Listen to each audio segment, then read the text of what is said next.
registrar. Vamos a estar grabando la clase.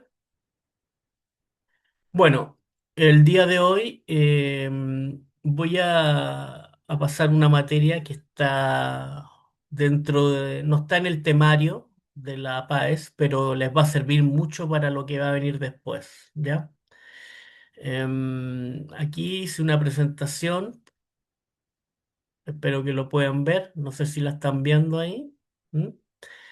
Em, Ahí tenemos la presentación de las biomoléculas que les debo pasar el día de hoy. Corresponde a biomoléculas inorgánicas y orgánicas. Espero que tengan alguna idea sobre esto. Si no, me van consultando por favor a través del chat. Cualquier duda que tengan, ¿ya?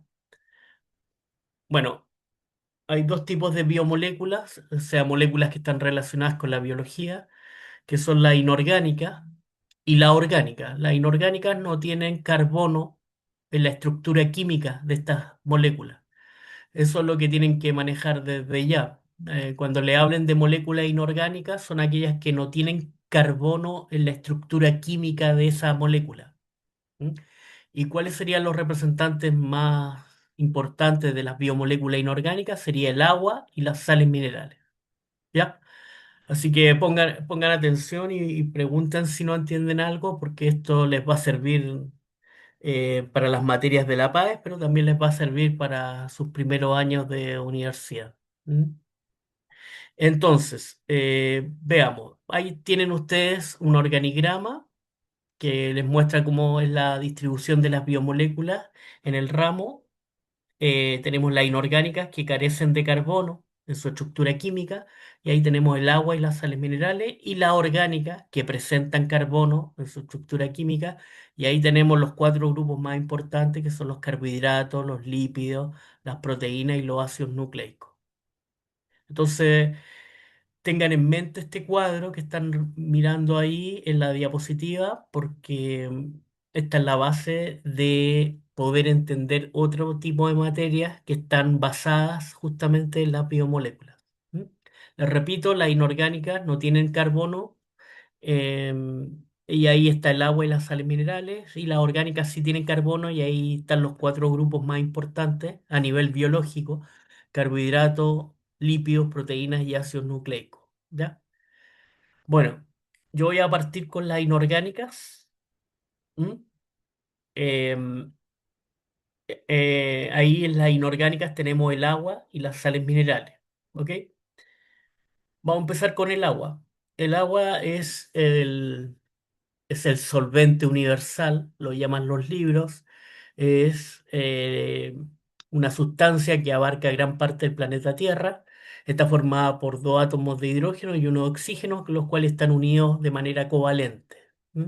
El enlace covalente es un enlace químico en el cual se comparten electrones. Los átomos comparten sus electrones a través de los enlaces químicos covalentes. Por eso este tipo de enlace es muy fuerte.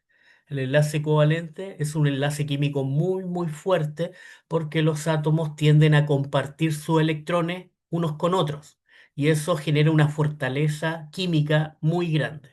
¿Mm? Entonces, como lo están mirando ahí en la diapositiva, el agua son dos átomos de hidrógeno que son pequeñitos, que están unidos covalentemente con un átomo mucho más grande que es el de oxígeno. Bueno, vamos a las propiedades del agua que nos sirven desde el punto de vista biológico. Tenemos al agua como el solvente universal. ¿Mm? ¿A qué se refiere esto? Bueno, el agua es un solvente universal, y eso significa que puede disolver moléculas polares o hidrofílicas. Ahí se los marqué bien grande en la presentación para que no se olviden. Las moléculas polares o hidrofílicas son las que tienen carga eléctrica. Por lo tanto, cuando tienen contacto con el agua fácilmente las puede disociar o disolver. Como les pongo el ejemplo en la imagen, que es agua con sal o agua con azúcar. ¿Ya? Entonces, la sal y el azúcar son sustancias que presentan moléculas polares o hidrofílicas, por lo tanto son fácilmente disueltas por el agua. Acuérdense que cada vez que yo hable de moléculas polares, estoy hablando de aquellas moléculas que tienen carga eléctrica. ¿Mm? Hay otro grupo que son las moléculas apolares o hidrofóbicas, que no tienen carga eléctrica. Por lo tanto, el agua no las puede disolver. Y ahí tenemos las grasas, los aceites, la benzina, la parafina, todos los combustibles son generalmente moléculas apolares o hidrofóbicas. La palabra hidrofóbica lo pueden asociar con la rabia, ¿te acuerdan? La rabia o la enfermedad hidrofóbica, que es miedo al agua o terror al agua. Y en este caso el agua no puede disolver estas moléculas porque no tienen carga eléctrica. Así que al agua se le dificulta mucho poder disolverlas, ¿ya? Lo importante aquí es que ustedes vean que el agua tiene una propiedad muy importante desde el punto de vista químico y biológico, que es ser solvente universal. Puede disolver algunos grupos de moléculas, como las polares o hidrofílicas, pero hay otro grupo de moléculas que no puede disolver, como las apolares o hidrofóbicas. ¿Mm? En el caso de las polares o hidrofílicas, en nuestro cuerpo son muy importantes la propiedad del agua como solvente universal, porque el agua arrastra, en nuestro cuerpo, arrastra nutrientes, desechos, gases, etcétera, solutos de distintos tipos. Y esa es una propiedad que tiene el agua muy importante para el buen funcionamiento de nuestro cuerpo y para que el metabolismo también del ser vivo funcione a la perfección. ¿Ya? Entonces recuerden, una de las propiedades del agua a nivel biológico más importante es ser solvente universal. ¿Mm? Si tienen alguna pregunta, por favor me la dan en el chat o abren su audio como ustedes estimen conveniente, ¿ok? Otra propiedad del agua muy importante, alta tensión superficial. El agua, en la masa de agua, sus moléculas, las moléculas de agua tienden a unirse muy fuertemente en la superficie del agua y esto genera una alta tensión superficial. ¿Ya? Y esto se ve trasuntado ahí, como ustedes lo ven, en el mosquito que está posando sobre la masa de agua, pero no se hunde. Los insectos se posan en el agua, pero no se hunden. Y eso se debe a una propiedad que tiene el agua que se llama alta tensión superficial. Y esta alta tensión superficial se logra gracias a que las moléculas de agua se unen muy fuertemente unas con otras, principalmente en la superficie del agua. ¿Ya? Y ustedes se estarán preguntando, ¿y eso qué tiene de importante para la biología? Muy importante porque muchas reacciones químicas a nivel biológico ocurren en la superficie de los líquidos que componen nuestro cuerpo. ¿Ya? Entonces, la alta tensión superficial es una propiedad del agua muy importante para muchas reacciones químicas y bioquímicas que ocurren en los organismos vivos. ¿Qué más? Esto también lo que viene ahora es muy importante. Otra propiedad del agua importante el agua es un regulador térmico por excelencia. El agua puede absorber o liberar grandes cantidades de calor sin afectar o variar o sin hacer variar drásticamente su propia temperatura. Y a esto se le llama alto calor específico. El agua tiene un alto calor específico y esto hace que sea un buen regulador térmico para los seres vivos. Entonces, una de las propiedades del agua, desde el punto de vista químico y biológico, es tener un alto calor específico, porque eso garantiza que los seres vivos tengamos un regulador térmico, que nuestra temperatura no sufra mayores cambios, ¿sí? Porque eso nos producía un desorden fisiológico bastante grave. Les pongo ahí la imagen de la tetera con el agua, porque por más que le pongamos temperatura a la tetera y salga, se transforme el agua de líquido a gaseosa, la temperatura del agua tiende a regularse rápidamente. ¿Mm? Entonces, gran propiedad del agua es absorber grandes cantidades de calor y no variar drásticamente su temperatura, no modificarla sustancialmente. Y esto es una propiedad increíblemente importante para los seres vivos como nosotros, que somos homeotermos, que mantenemos una temperatura constante durante toda la vida, entre 36 y 37 grados Celsius, y que se ve quebrada este equilibrio térmico producto de la fiebre. ¿Se acuerdan? Cuando uno tiene fiebre, se rompe el equilibrio y pasamos rápidamente a 38, 39 o más grados Celsius. Pero lo que hace el agua en sí es mantener nuestra temperatura constante, ¿ya? Lo mismo que en otros organismos que no tienen nuestra facultad térmica de mantener la temperatura constante, sino que la van variando su temperatura corporal con respecto a la que hay en el entorno, en el medio ambiente. Eso le pasa a los peces, por ejemplo. Los peces varían su temperatura corporal de acuerdo a la temperatura del agua que los rodea. Por lo tanto, el agua sigue siendo un regulador térmico independiente de qué tipo de organismo estemos hablando. No sé si les queda claro, cualquier cosa me avisan en el chat o por el audio, ¿ya? Bueno, esas serían las principales propiedades del agua. Las voy a pasar de nuevo rápidamente. El agua es una biomolécula inorgánica muy importante para los seres vivos, fundamental, diría yo. No podemos vivir sin agua. Independiente del organismo del cual estemos hablando, son dos átomos de hidrógeno unidos covalentemente con uno de oxígeno. Solvente universal, ya saben a qué me refiero con eso.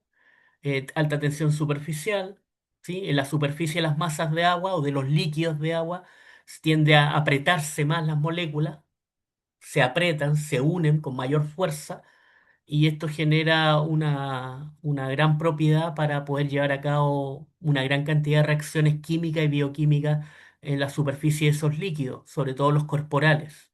¿Ya? El regulador térmico ni que hablar, ¿no? Acuérdense, alto calor específico es lo mismo que decir regulador térmico porque el agua puede absorber o liberar grandes cantidades de calor y no varía sustancialmente su temperatura. ¿Ya? Y esto es fundamental para organismos como nosotros. ¿M? Que regulamos nuestra temperatura en un rango térmico bastante estrecho, de 36 y 37 grados Celsius. Hablo de los mamíferos, ¿eh? Porque alguien me puede sacar otro organismo, claro. Las aves tienen un rango estrecho también, pero entre 41 y 42 grados Celsius. Entonces, claro, yo estoy hablando, cuando hablo de nosotros, hablo de los homeotermos, en el caso de la temperatura. ¿Ya? Bueno. Tenemos el otro grupo de biomoléculas inorgánicas, sales minerales, que no tienen carbono en su estructura química, y hay tres maneras en las cuales se presentan las sales minerales en un ser vivo. Están las sales minerales disueltas, precipitadas y combinadas. Acuérdense de esto, por favor, que les va a servir un montón para cuando tengan sus ramos universitarios, ¿m? En sus carreras respectivas relacionadas con salud, si es que quieren seguir ese tipo de carreras. Entonces tienen que recordar estas cosas que les voy a ir pasando clase a clase. No sé si tienen alguna pregunta antes de seguir avanzando en el chat. ¿Alguien tiene algo que comentarme sobre lo que están escuchando? Ya saludé a todos, creo, a todos los que están presentes. Si me olvidé de alguien, le pido disculpas. Le doy la bienvenida a todos. Y si tienen alguna duda, por favor, no duden en manifestarla para que yo los pueda ayudar. Bueno, vamos a ver de qué se trata estas tres presentaciones que tienen las sales. A ver, ¿qué me está preguntando? No de momento, ya, ok. En cualquier momento, si les salta una duda, por favor, díganmela sin miedo, porque nosotros estamos acá para ayudarlos, ¿ok?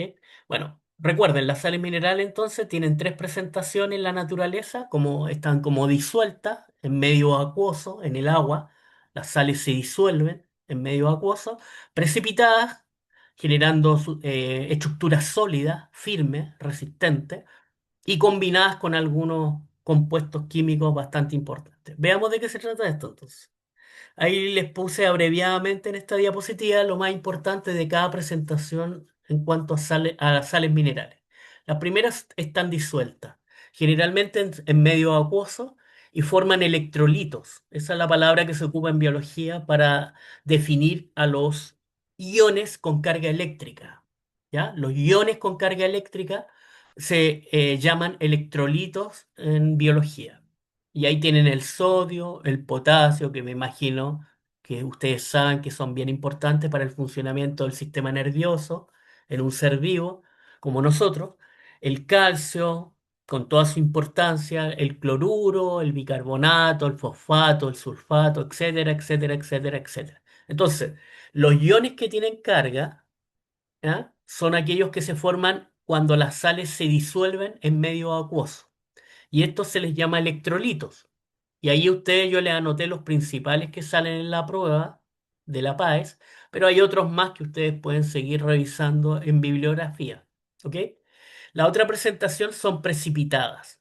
Forman estructuras sólidas, muy resistentes, ¿ya? Y por ejemplo, en el caso del ser humano está el fosfato cálcico. El fosfato cálcico forma los huesos. Nuestros huesos están formados por fosfato cálcico junto con otros minerales más, pero principalmente ese, el fosfato cálcico. Entonces los huesos, los dientes, toda la estructura rígida, sólida y fuerte están hechas en base a sales minerales que se han solidificado, ¿sí? Se han solidificado y forman estructuras muy, muy resistentes. Si voy atrás un poquito, permiso, ahí ustedes ven en las sales precipitadas, tenemos por ejemplo las valvas de un bivalvo. Eso es una ostra, principalmente. La ostra generan esa valva que ustedes ven ahí de color café oscuro está hecha en base a sales minerales precipitadas. Se solidifican y forman una estructura biológica muy fuerte y resistente y que puede amortiguar golpes y es un soporte mecánico muy, muy importante. La última presentación son las combinadas. Les traje los ejemplos más emblemáticos que hay en los libros de biología. Hay muchos más, pero yo les traje como que los más principales para la PAES, ¿ya? Dentro de las sales minerales combinadas tenemos el hierro, que se une con la hemoglobina. ¿Eh? La hemoglobina es una proteína que está dentro de los glóbulos rojos y sirve el hierro o fierro para transportar los gases respiratorios. El oxígeno y el CO2 son transportados gracias al fierro que está presente en la hemoglobina. Recuerden algo, si es que se lo pasaron o no en los colegios, yo no sé si se los pasan, o se los pasaron a los que son egresados, creo que había un egresado y los demás estaban en el colegio, por lo que recuerdo el lunes pasado. Hay cuatro M. Son cuatro átomos de fierro que están por cada molécula de hemoglobina en los glóbulos rojos. Y esos átomos de hierro son los que unen oxígeno y CO2 y los transportan por la sangre. ¿Ya? Entonces el fierro o hierro es muy importante unido a la hemoglobina de los glóbulos rojos. El magnesio, ni que hablar. El magnesio se une a la clorofila en las plantas y forma un centro reactivo muy importante en la fotosíntesis. Así se le llama, centro reactivo, se le llama a la unión que tiene el magnesio con la clorofila, formando una estructura química muy importante para la captación de los fotones. Los fotones son las partículas que presenta la luz y esas partículas son las que provocan la magia de la fotosíntesis en las plantas y en las algas y en todos los organismos que hacen fotosíntesis. Pero además el magnesio se puede unir a enzimas. En nuestro caso, en la especie humana, el magnesio se une a las enzimas del hígado como cofactores enzimáticos. Entonces, aquí hay algo muy importante para ustedes. Miren bien las presentaciones de las sales minerales, disueltas, precipitadas y combinadas, y vean la importancia biológica que tienen estas sales minerales para un ser vivo o para cualquier ser vivo, no solamente nosotros, para cualquier ser vivo. ¿Ya? Entonces, estas serían las biomoléculas inorgánicas. El agua y las sales minerales no tienen carbono en su estructura química y son tremendamente importantes para el funcionamiento de los seres vivos. No sé si tienen alguna duda con esto antes de pasar a las orgánicas. Ya, voy a seguir. No, pero antes de entrar a la orgánica les traje algunas imágenes para que lo vean. El sodio es una sal mineral importante para los seres vivos. Está relacionada con la conducción nerviosa en los mamíferos como nosotros. El potasio está relacionado también con la conducción nerviosa. Les puse los plátanos. Los plátanos son riquísimos en potasio, ¿ya? Si llegan a tener alguna vez alguna fatiga muscular o algún calambre muscular, lo más importante es tomar potasio, para que se restablezca el funcionamiento del músculo. Tenemos también el calcio, muy importante como mineral para la formación de huesos y dientes, fundamental.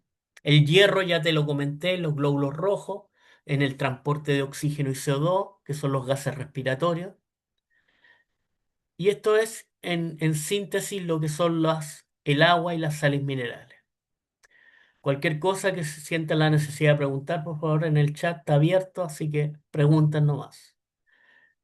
Bueno, ahora vamos a entrar en las biomoléculas orgánicas. Estas tienen carbono en su estructura química. Estas sí que tienen carbono, ¿ah? Anótenlo bien, tienen carbono en su estructura química y son muy, muy importantes, al igual que la inorgánica, para un buen funcionamiento de un ser vivo. Bueno, vamos a empezar con los carbohidratos. A todos, me imagino que a todos les gustarán los carbohidratos, los azúcares. Se llaman carbohidratos, hidratos de carbono o glúcidos, ¿ya? Pero es lo mismo, las tres palabras es lo mismo. Son los famosos azúcares que conoce la gente y que son tan ricos de comer que a todo el mundo les gusta, pero que cuando se comen en exceso provocan serios problemas de salud. ¿Mm? Bueno, este cuadro lo saqué de tu guía, de la guía que le entregaron la semana pasada. Por favor, apréndete este cuadro, es muy importante que lo tengan claro. Los carbohidratos se llaman glúcidos, hidratos de carbono, están formados por carbono, hidrógeno y oxígeno. La unidad básica de los carbohidratos son los monosacáridos, y en los dos grupos más importantes dentro de los monosacáridos son las pentosas de 5 carbonos y las hexosas de 6 carbonos. Las pentosas porque la ribosa y la desoxirribosa son estructurales, son azúcares estructurales. Forman parte de los ácidos nucleicos, principalmente. La ribosa del ARN y la desoxirribosa del ADN. ¿Ya? Además, la ribosa forma parte del ATP, del ADP, del NAD, del FAD, el AMP cíclico y tantas otras moléculas relacionadas con este tema. ¿Ya? Así que dentro de los monosacáridos, que es la unidad básica de los carbohidratos, hay dos grupos fundamentales. Las pentosas, que tienen 5 carbonos, y las hexosas, que tienen 6 carbonos en su estructura química. Dentro de las pentosas, la ribosa y la desoxirribosa son las más importantes para la PAES. Lejos. No te van a preguntar ninguna otra pentosa que no sean esas dos. Y dentro de la hexosa están las tres más famosas, pero de las tres que están aquí en la guía tuya, la primera es la más importante para la PAES, la glucosa. La glucosa es una hexosa, es decir, tiene 6 átomos de carbono en su estructura química. Es la fuente de energía inmediata, inmediata. Tú tomas glucosa en un alimento y tus células reaccionan inmediatamente produciendo energía en forma de ATP, ¿ya? Y las glucosas se pueden polimerizar, es decir, se pueden unir unas con otras por un enlace químico covalente para formar glucógeno en los animales y almidón en los vegetales. ¿Ya? El glucógeno y el almidón son polisacáridos. Tú los tienes aquí abajo en la parte final del cuadro. ¿Ya? Una cosa, el enlace químico covalente que une las glucosas entre sí se llama glucosídico. Glucosídico.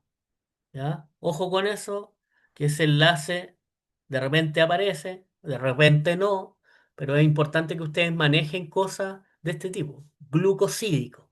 Glucosídico es el enlace químico covalente que une las glucosas entre sí o la glucosa con otra hexosa.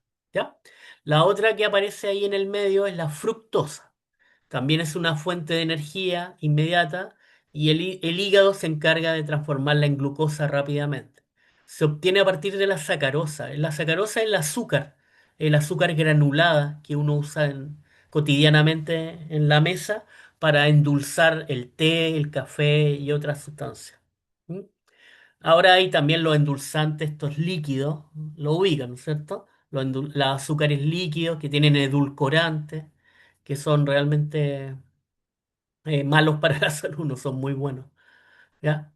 Y es una fuente de energía para el espermatozoide, eso sí es importante, ¿ah? Eso subrayenlo por ahí. La fructosa es el azúcar que ocupan los espermatozoides en la especie humana para ganar velocidad y motilidad y movimiento y poder fecundar el gameto femenino.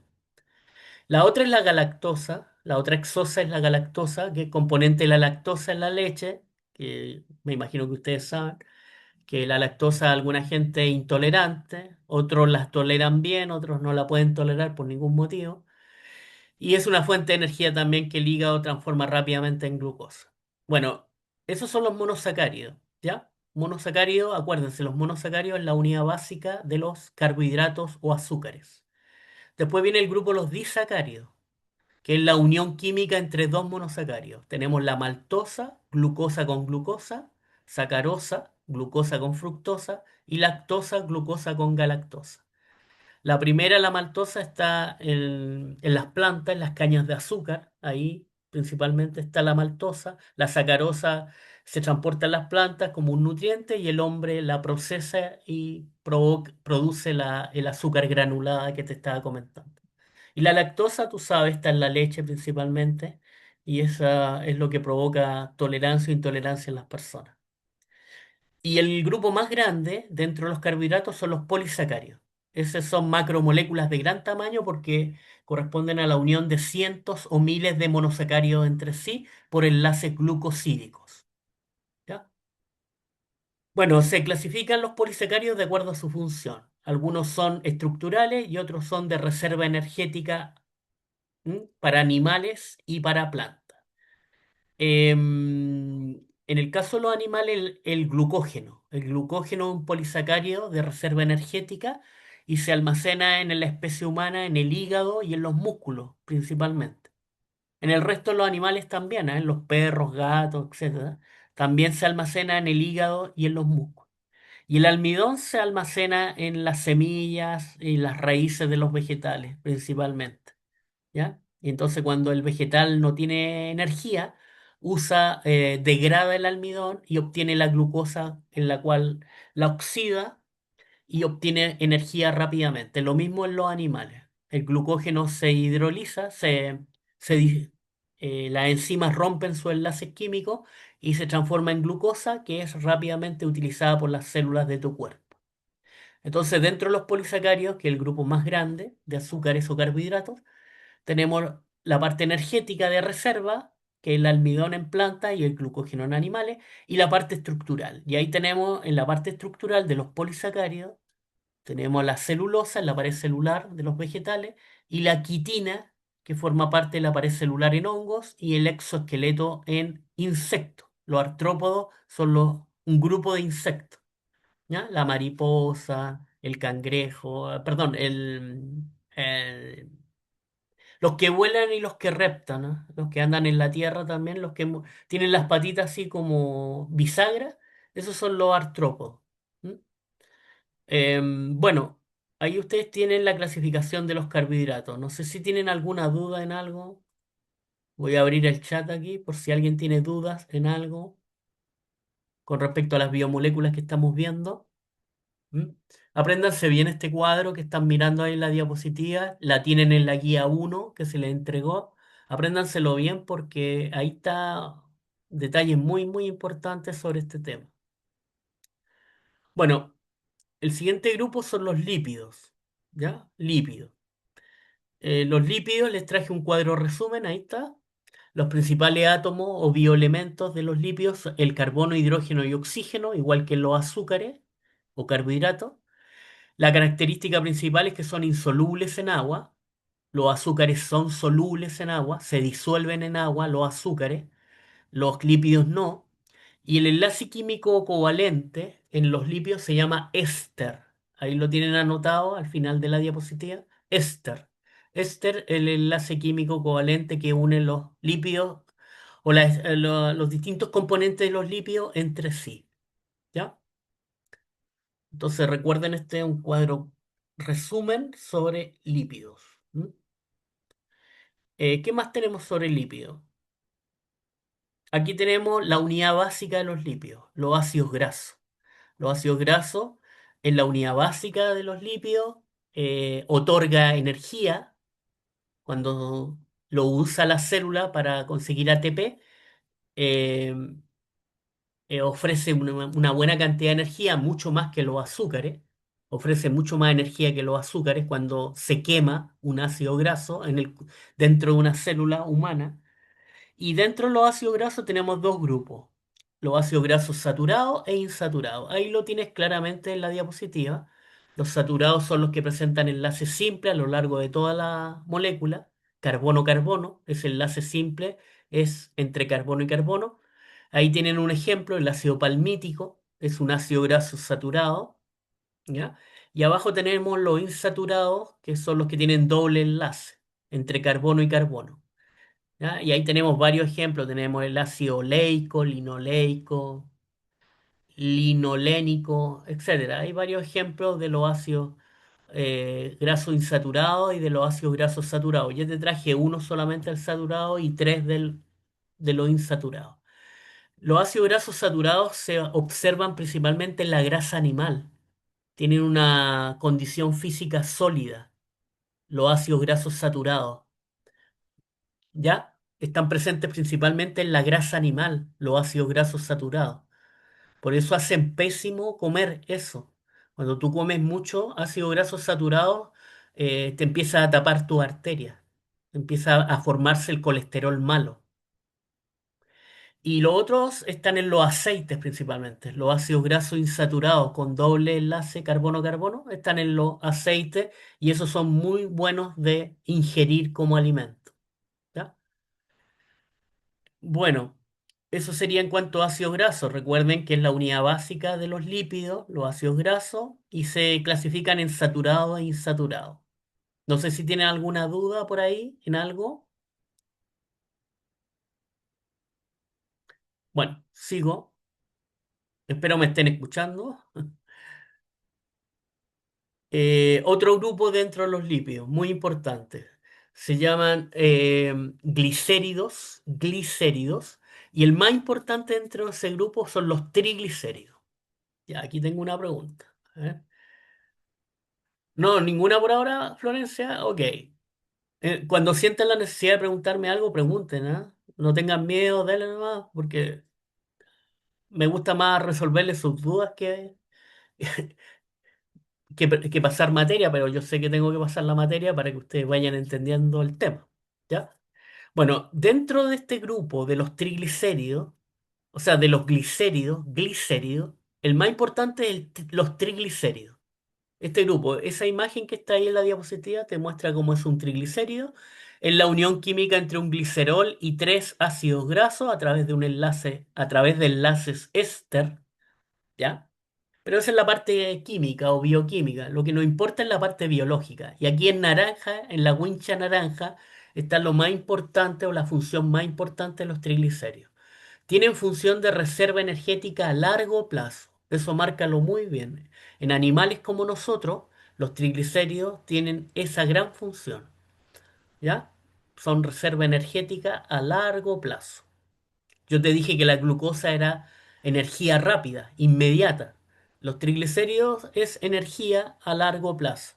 O sea, tú almacenas triglicéridos en tu abdomen, en los glúteos, ¿sí? En los muslos, y vas almacenando triglicéridos y cuando tu cuerpo no tiene energía, a través del azúcar, usa los triglicéridos, los rompe químicamente, las enzimas de tus células rompen los enlaces químicos de los triglicéridos y forman ácidos grasos que les permite ser quemados u oxidados dentro de las células para obtener rápidamente una buena cantidad de energía. ¿Ya? Entonces, la principal función de los triglicéridos es ser una fuente de reserva energética a largo plazo. Otro grupo dentro de los lípidos muy importante son los fosfolípidos. Estos forman parte de las membranas celulares o membranas biológicas. ¿Ya? Tienen una cabeza y dos colas, tal como tú lo estás viendo en la diapositiva. La cabeza es hidrofílica, le encanta el agua, le encanta, le fascina el agua. Por eso en las membranas biológicas las cabezas están en contacto directo con el agua, ¿ya? Están hacia arriba y hacia abajo. Hacia abajo está el líquido intracelular, aquí abajo de la diapositiva, el líquido intracelular, el que está dentro de la célula, y acá afuera, aquí arriba de la diapositiva, está el líquido extracelular, que es el líquido que está fuera de la célula. ¿Ya? Y mira cómo están las colas. Las colas siempre están hacia adentro de la membrana, porque las colas odian el agua, odian. Por eso son colas hidrofóbicas, odian el agua. Las odian totalmente. Las colas odian el agua.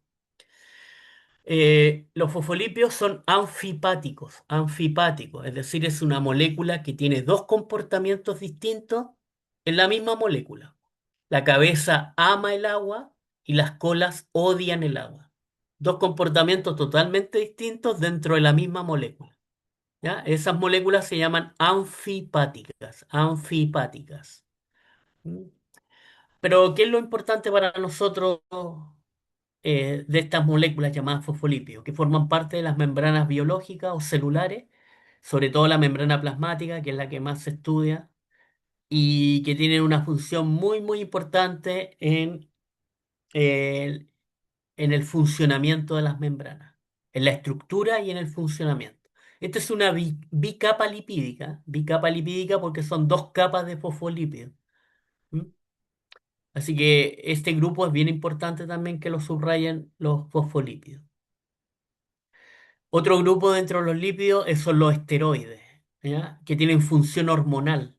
La función de los esteroides es ser hormona. Y todas las hormonas esteroidales provienen del colesterol. Ahí tienen la fórmula química, que la están viendo ahí en la parte superior izquierda de la diapositiva, el colesterol. Y del colesterol nacen las hormonas sexuales, masculina y femenina. Me estoy refiriendo a progesterona, estrógeno en la mujer y testosterona en el hombre, ¿ya? Y de las hormonas de la corteza suprarrenal, como la estrona, la corticosterona y muchas otras más. Hay muchas hormonas en la corteza suprarrenal y las hormonas sexuales típicas que me imagino le habrán enseñado en sus colegios sobre la parte femenina, progesterona y estrógeno, y la parte masculina, testosterona. ¿Ya?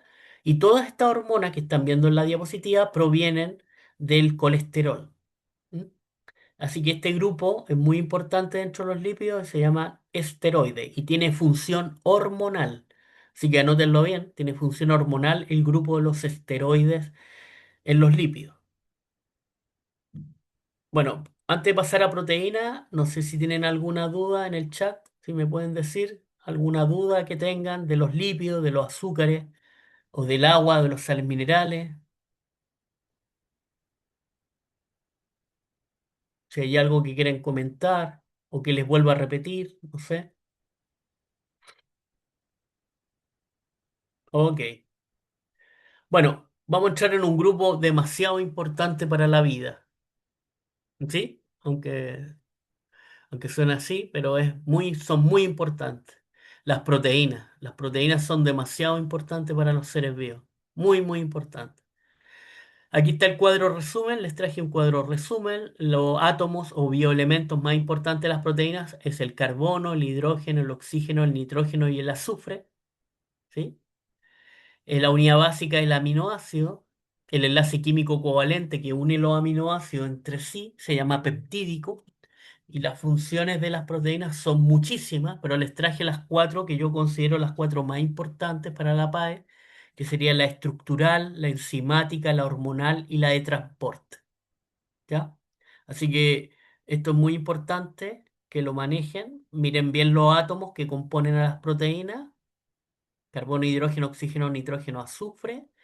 La unidad básica son los aminoácidos, el enlace químico que permite la unión de los aminoácidos es el peptídico y las funciones son muchísimas, las funciones de las proteínas, pero dentro de esas muchísimas, las cuatro que yo creo, ustedes pueden seguir investigando por su cuenta para ver más funciones de las proteínas en los seres vivos, serían la estructural, enzimática, hormonal y de transporte. ¿Ya? Aquí les traje una imagen de un aminoácido. Esta es la estructura química de un aminoácido.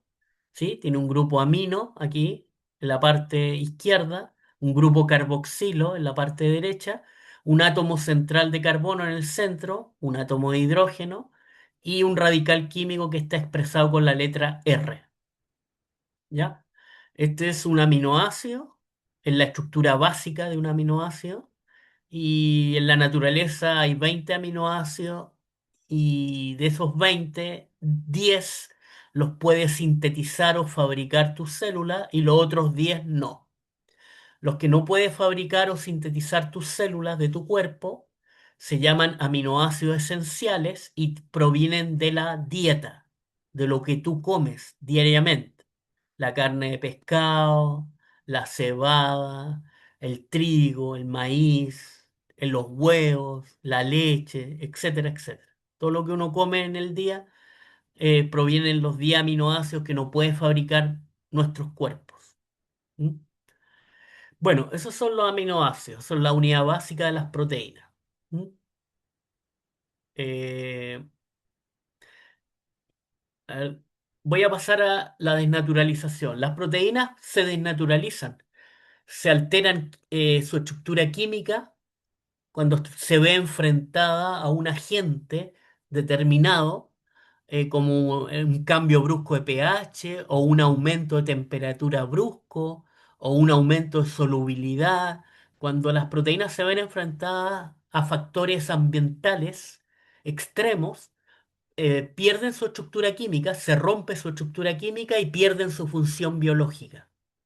Les traje el ejemplo del huevo que uno rompe, ¿sí? Cuando quiere hacerse un huevo frito y lo coloca en el sartén y lo coloca al fuego de la cocina y mira lo que le pasa a la clara de una proteína líquida y transparente se transforma en una proteína blanca, sólida, ¿sí? Y ha cambiado su estructura molecular producto del calor. Lo mismo que la yema, ¿verdad? De color naranja, y esto es porque las proteínas del huevo han perdido su función biológica debido a que, debido al calor, se rompieron su estructura química, se rompieron los enlaces químicos que conformaban su estructura química. ¿Ya? Entonces, las proteínas pueden sufrir desnaturalización cuando pierden su estructura química, producto de algún agente externo. En este caso puede ser temperatura, aumento de temperatura, cambio de pH, aumento de solubilidad, etcétera, y con lo cual pierde su estructura química, pero también pierde su función biológica. Esto es muy importante y si no lo entiendes con el ejemplo del huevo, como está aquí en la diapositiva, te doy otro ejemplo. Si tú pudieras salivar, tomas limón, comes limón y empiezas a salivar fuertemente, si esa saliva la colocas dentro de un tubo de ensayo y le colocas calor, ¿sí? Lo pones el tubo debajo de un mechero encendido, el calor hace que las enzimas de la saliva se desnaturalicen. El calor excesivo, la temperatura excesiva, hace que las enzimas de la saliva pierdan su estructura química, se rompan y pierdan su función biológica. ¿Ya? Y a eso se le llama desnaturalización. No sé si te quedan claros los ejemplos de desnaturalización. Las proteínas suelen desnaturalizarse cuando se ven enfrentadas a este tipo de agentes o factores externos que están altamente influyendo sobre la estructura química de la proteína, rompiendo su enlace químico y afectando directamente su función biológica. ¿Mm? No sé si tienen alguna duda de esto hasta ahí.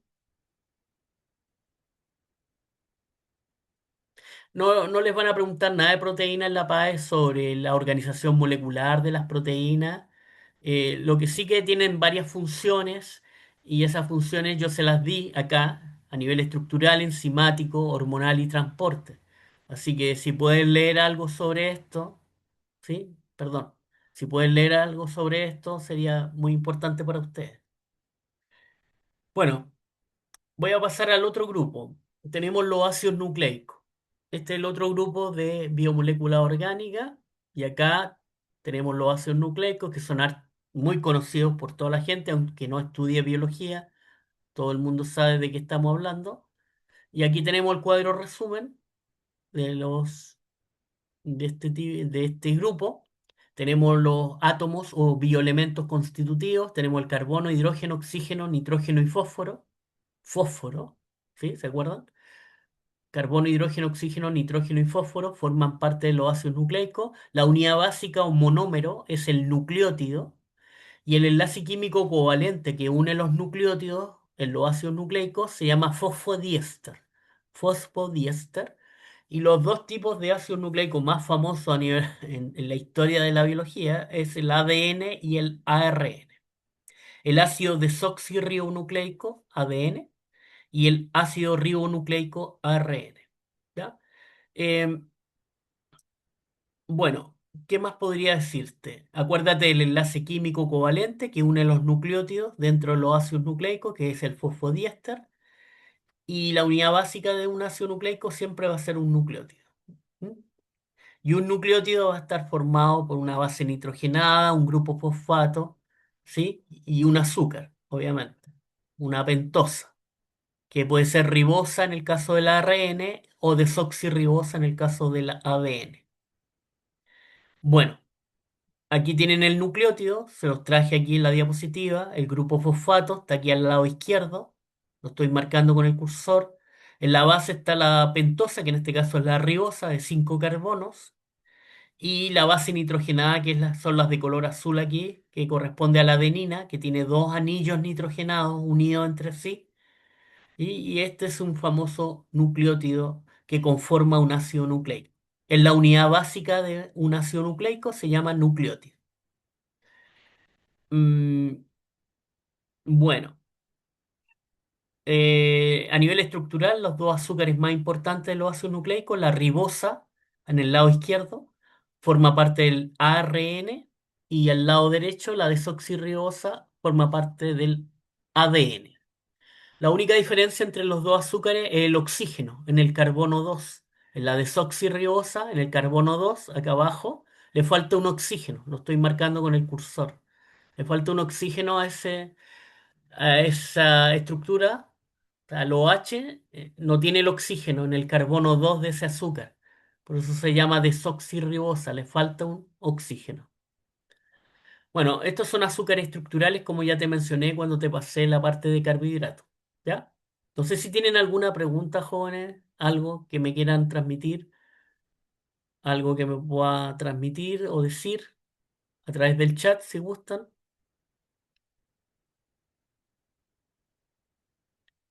Bueno, voy a seguir. El ATP. El ATP es una molécula derivada de ácido nucleico. Por favor, marquen bien esto. Es una molécula que se deriva de los ácidos nucleicos. El ATP se llama adenosín trifosfato y es la molécula energética de los seres vivos. Es la molécula que da energía a los seres vivos y está formada por adenina como base nitrogenada, la ribosa como azúcar pentosa y es una molécula energética. Tiene tres átomos de fósforo. Tres átomos de fósforo unidos entre sí, tal como tú lo estás viendo en el lado izquierdo de la imagen, ¿ya?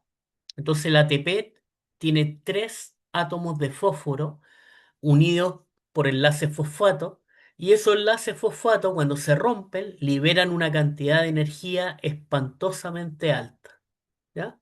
Muy, muy grande. Liberan una cantidad de energía muy grande cada vez que se rompe un enlace de fosfato entre los fósforos que componen el ATP. Y esa energía la célula la utiliza para realizar trabajo, ¿sí? Acuérdense, en física siempre dicen que la energía genera trabajo y las células hacen lo mismo. Producen energía para realizar trabajo. Y cuando me refiero a trabajo, me refiero a movimiento, desplazamiento, transporte, etcétera. ¿Ok? Bueno, eso sería hasta ahí con los ácidos nucleicos. Aquí están las características principales del ADN. Está formado por cuatro bases nitrogenadas, que son las típicas: adenina, timina, citosina, guanina. La adenina, guanina son púricas, tienen dos anillos de nitrógeno unidos. Y la citosina y timina son pirimídicas y tienen un solo anillo de nitrógeno en su estructura química. La pentosa es la desoxirribosa y es la característica principal del ADN es que es bicatenario o bicatenaria. El ADN es bicatenaria, es decir, está formada por dos cadenas de polinucleótidos en forma helicoidal que están unidos por puentes de hidrógeno. Me imagino que habrán pasado la complementariedad de las bases nitrogenadas en el ramo de biología en sus colegios. Siempre una adenina tiene al frente una timina, o una timina tiene una adenina, a través de dos puentes de hidrógeno, adenina, timina, dos puentes de hidrógeno, timina, adenina, dos puentes de hidrógeno, y la citosina timina, o timina citosinas, tiene tres puentes de hidrógeno en la unión de esas bases nitrogenadas. ¿Ya? Pero recuerden la característica principal, el ADN es bicatenario o bicatenaria, tiene dos cadenas de polinucleótidos en forma helicoidal, tal como tú lo estás viendo en el lado derecho de la imagen. ¿Cuál es la principal función del ADN? Almacenar la información genética y traspasarla a las siguientes generaciones. Esa es la principal función del ADN. Almacenar gran cantidad de información genética del organismo o de la especie y ser transferida a las siguientes generaciones. ¿Ya? El ARN es monocatenaria o monocatenario, es lo mismo, con A o con O es lo mismo, es una sola cadena de polinucleótidos y es demasiado importante. Tiene adenina, citosina y guanina, pero la timina fue cambiado por uracilo. En el caso del ARN, la timina se cambia por uracilo. Se cambia porque la timina no puede salir del núcleo eucarionte. Se vuelve muy inestable en el citoplasma. Por eso la célula cambia la timina por uracilo en el núcleo y el ARN puede salir al citoplasma sin ningún problema. ¿Ya? La pentosa es la ribosa, el azúcar estructural, y la función principal del ARN es codificar la información genética. Entonces, el ARN codifica la información genética que está almacenada en el ADN. Hay tres tipos de ARN para la PAE. Bueno, ya no los preguntan mucho en la PAE, pero te los voy a decir igual. Pero las últimas décadas se han descubierto muchísimos tipos de ARN distintos. Los tres tipos más importantes antiguamente eran el ARN mensajero, el de transferencia y el ribosomal. ¿Sí? Esos eran como los tres típicos eh, tipos de ARN que solían aparecer en las pruebas de biología, en la prueba llamada PCU, que como ustedes me imagino saben, era el modelo de prueba para ingresar a la universidad que había anteriormente, ¿ya? Pero ahora en la PAES no preguntan mucho esto, pero lo dan por hecho que ustedes lo manejan. Bueno, esa ha sido la presentación de biomoléculas. No sé si tienen alguna duda, algo que me quieran decir antes de pasar a otra cosa. ¿Hay algo que me quieran comentar sobre esta presentación o sobre lo que les hablé? Aprovechen de preguntar, jóvenes, porque después, si están solos, no van a entender algunas cosas. Si lo leen en la guía, les van a saltar dudas. Aprovechen de preguntar, repasen la guía si es que la tienen ahí a mano y pregunten todo lo que no entiendan para que yo los pueda ayudar efectivamente dentro de esta hora 20 de clase. ¿Mm? No sé si tienen algo que comentarme, aunque sea a través del chat, algo. Si les quedó alguna duda en algo de las biomoléculas. Yo sé que no está en el temario de la PAES, pero es muy importante que lo manejen porque les va a solucionar o les va a hacer entender muchas cosas que van a venir más adelante. Cuando veamos membrana biológica o celular, cuando veamos, qué sé yo, mitosis, meiosis, van a entender cosas gracias a esta clase de biomoléculas. ¿Ya? Bueno, voy a dejar de compartir y voy a compartir otra cosa, a ver si puedo ver algo más con ustedes hoy día. Eh, Antes de ver la célula eucarionte que tenía pensado, quería repasar un poco lo que es la célula procarionte. ¿Sí? Claro, quería repasar una vez más rápidamente procarionte porque creo que lo pasé muy rápido el lunes pasado y quería profundizar un poquito más con ustedes. ¿Les parece? ¿Sí? ¿Sí o no? Sí, ya, ok. Ojo con esto, porque en procarionte aparecen estructuras que están en el temario. Si no me creen, eh, si no me creen, vean el temario de la PAES de ahora de invierno o de la de, todavía no aparece la de final de año, pero va a ser la misma. Y hay unas estructuras de procariontes que las marcan ahí en el temario y quería repasarlas con ustedes. ¿Ya? Entonces, la célula procarionte, hay mucha diversidad a nivel celular, como se los dije en la clase anterior, unicelulares y pluricelulares, ¿sí?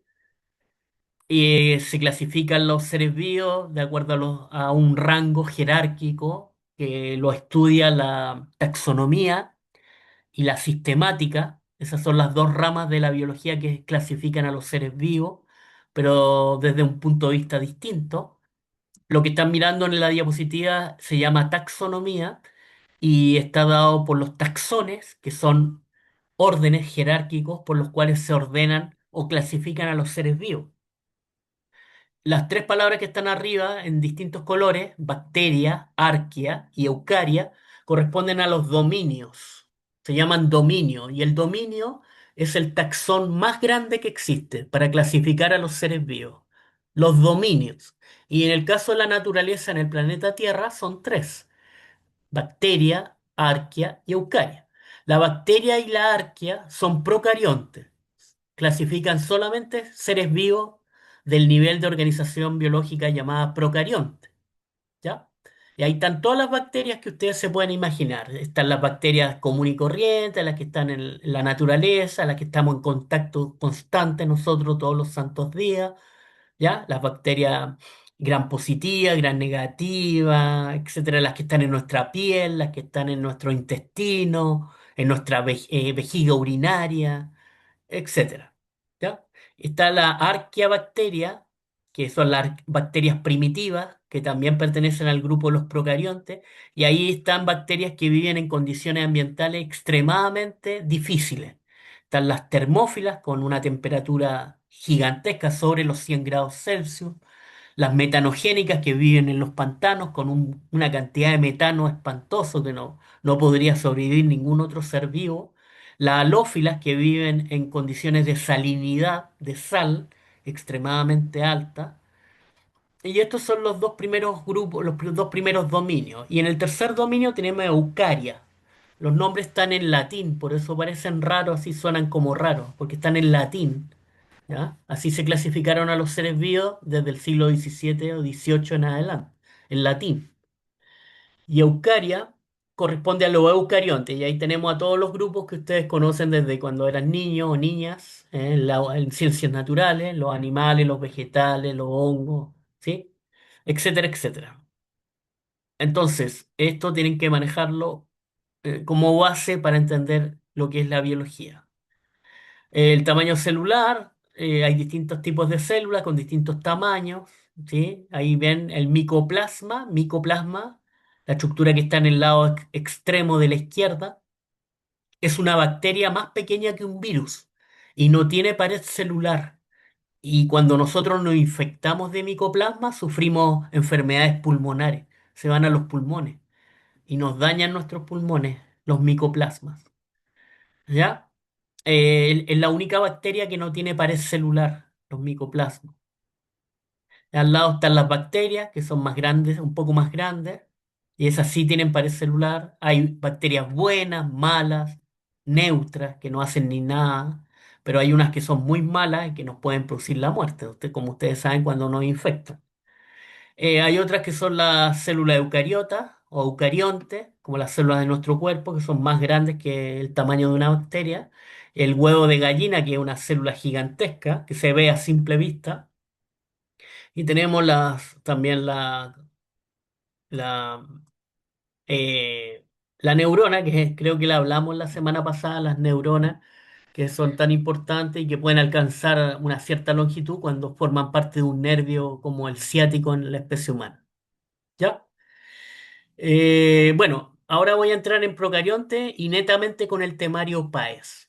¿Ya? Las bacterias no tienen núcleo definido, por eso se llaman procarionte, primer núcleo, eso significa procarionte.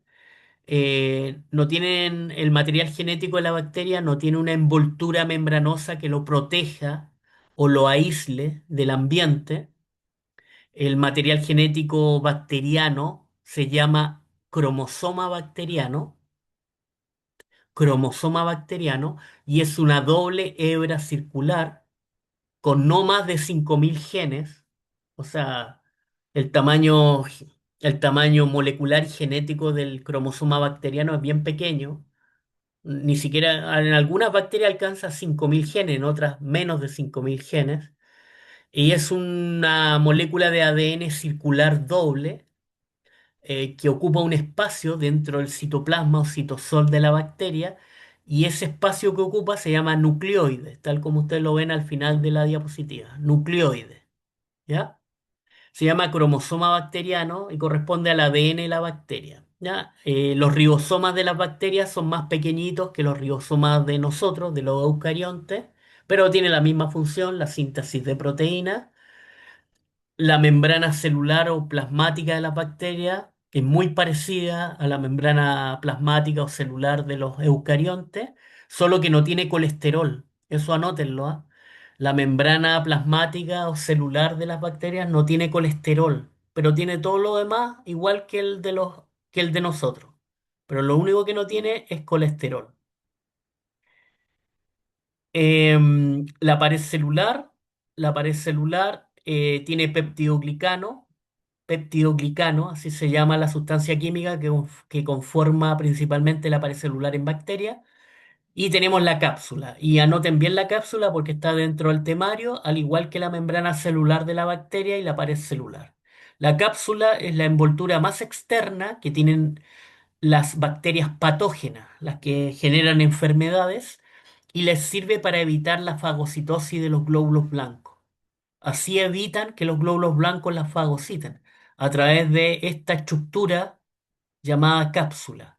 Es una cubierta muy externa, la más externa, está por fuera de la pared celular, que la presentan las bacterias patógenas. Patógenas significa que generan enfermedades.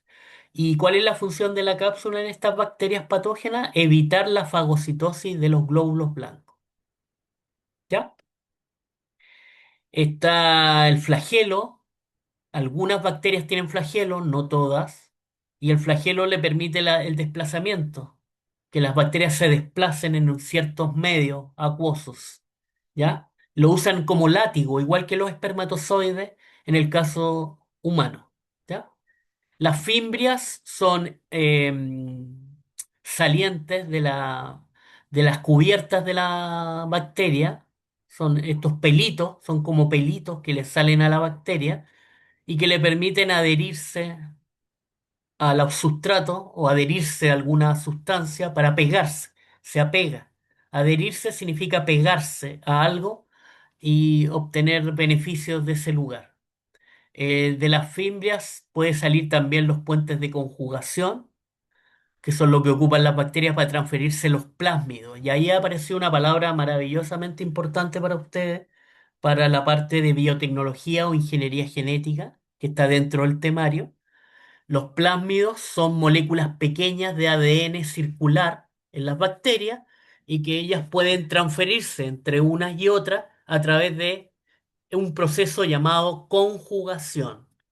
Así que si no manejan el tema, revísenlo y me traen preguntas si quieren para la próxima clase. Revisen lo que es la conjugación, que es un mecanismo que tienen las bacterias para transferirse los plásmidos entre unas y otras.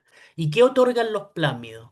Los plásmidos son pequeñas moléculas de ADN circular, mucho más pequeñas que el cromosoma bacteriano, y los plásmidos otorgan resistencia a antibióticos, por ejemplo, o facilidad para obtener algún nutriente, o para formar el puente de conjugación.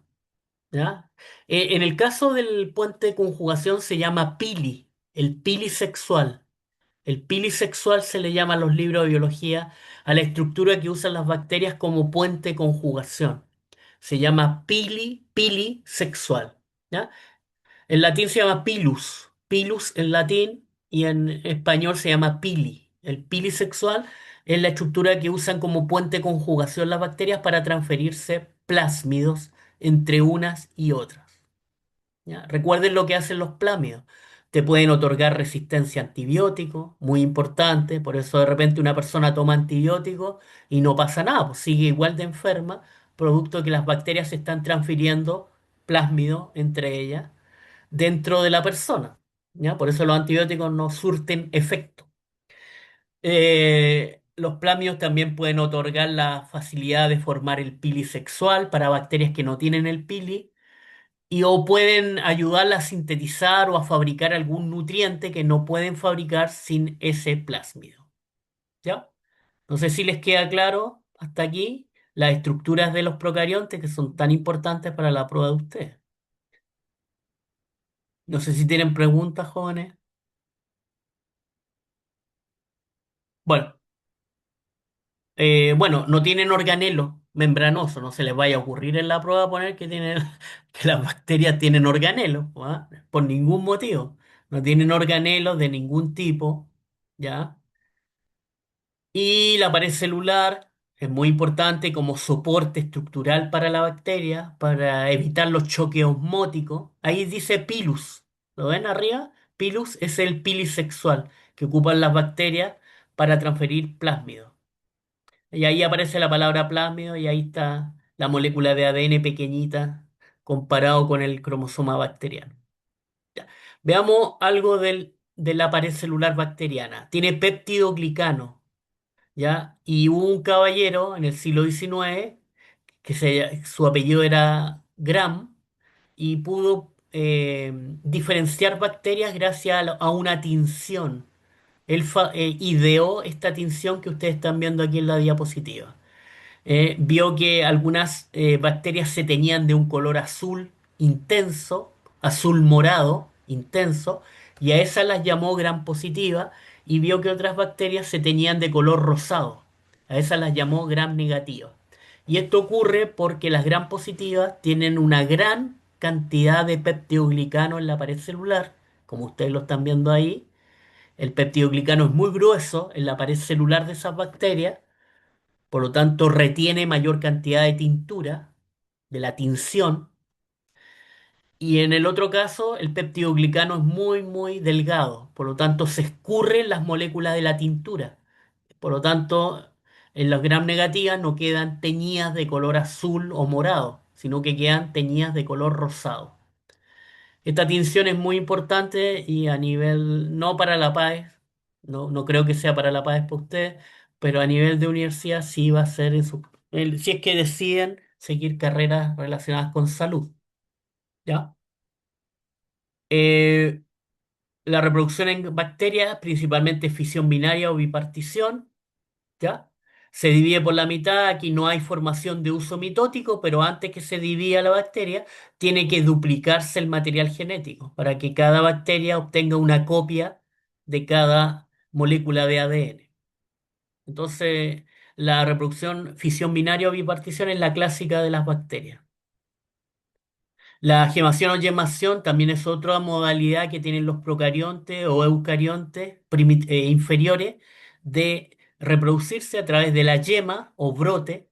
Sale una yema o brote del organismo, perdón, se me saltó ahí. Una yema o brote del organismo del progenitor y se forma un individuo completo. Esto se da en levadura, en hongos inferiores se da la gemación o yemación. También se da en la hidra, que es un organismo acuático microscópico. También se reproduce por gemación o yemación. La fragmentación es cuando los organismos se fragmentan en pedazos y cada pedazo da origen a un nuevo organismo completo. Se da en estas algas filamentosas que están ahí en la imagen, pero también se da en las estrellas de mar. Las estrellas de mar también se fragmentan y forman nuevas estrellas a partir de cada fragmento. Y aquí algo muy importante para ustedes, que viene en la parte de ingeniería genética o biotecnología, que son los procesos, los mecanismos que tienen las bacterias de ganar variabilidad genética, ¿ya? Y aquí están los tres principales, que son conjugación, transformación y transducción. Esos tres te los voy a pasar más adelante, cuando veamos eso de biotecnología. Ahí te voy a pasar con mayor detalle esto, pero mira la imagen, por favor, en el lado derecho. La transformación fue el trabajo de Griffith, el señor Griffith, un inglés, un biólogo inglés, descubrió que las bacterias se transformaban, es decir, absorbían material genético del ambiente y lo incorporaban en su material genético, dándole variabilidad genética. La transducción es cuando los virus, este tipo de virus solamente, que infecta virus solamente, que son los bacteriófagos, inserta su material genético, la bacteria puede tomarlo y insertarlo en su material genético y ganar variabilidad. Pero también puede generar la bacteria las condiciones apropiadas para generar la reproducción de este virus. Eso es la transducción. Y abajo la conjugación, la que te nombré yo, es cuando las bacterias pueden unirse a través del pili sexual y formar el puente de conjugación y transferirse moléculas de ADN llamadas plásmidos. Y con esos plásmidos ganan ventajas biológicas que antes no tenían sin el plásmido. ¿Mm? Falta una aquí, falta una que no la coloqué, que se llaman los tramposones. ¿Ya? Los tramposones es otra materia que hay que revisar rápidamente. Sí lo vamos a ver cuando lleguemos a esa materia.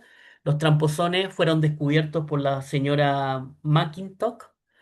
Se ganó un premio Nobel de Medicina en la década de los 80 y ella descubrió que ciertos segmentos de ADN podían saltar de una posición a otra dentro del ADN.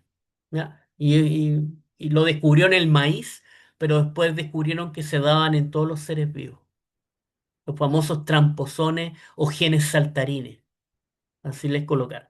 Bueno, eso es materia que viene más adelante, pero esto ténganlo en mente, esta diapositiva ténganlo en mente, cómo ganan variabilidad genética los procariontes a través de estos procesos que están aquí, conjugación, transformación y transducción. ¿Ya?